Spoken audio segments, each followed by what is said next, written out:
తెలుగు సినీ నటుడు మోహన్ బాబుపై పోలీసులు కేసు నమోదు చేశారు.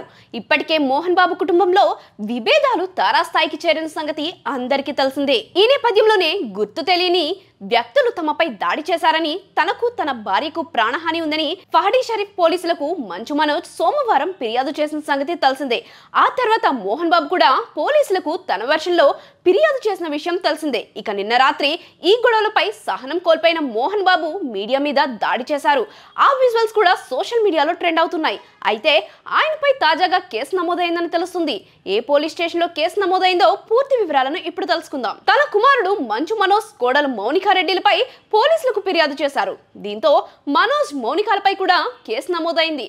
అయితే మంగళవారం రాత్రి మోహన్ బాబు జల్పాలిలోని తన నివాసం వద్ద మీడియా ప్రతినిధులపై దాడి చేశారు. ఈ ఘటనకు సంబంధించి పహడీ షరీఫ్ పోలీసులు బిఎన్ఎస్ 118 సెక్షన్ కింద మోహన్ బాబుపై కేసు నమోదు చేశారు. ఇక ఈ ఘటన అనంతరం మోహన్ బాబు ఆసుపత్రిలో చేరారు. మోహన్ బాబు స్వల్ప అస్వస్థతకు గురి కావడంతో ఆయన పెద్ద కుమారుడు విష్ణు గచ్చిబౌలిలోని కాంటినెంటల్ ఆసుపత్రిలో చేర్పించారు. వైద్యులు ఆయనకు చికిత్స అందిస్తున్నట్లు సమాచారం. ప్రస్తుతం ఆయన దగ్గర పోలీసులు ఉన్నారు. ఆయనకు వైద్య పరీక్షలు చేసిన తర్వాత ఎప్పుడైనా పోలీసులు ఆయనను అరెస్ట్ చేసే అవకాశాలు ఉన్నాయని తెలుస్తోంది.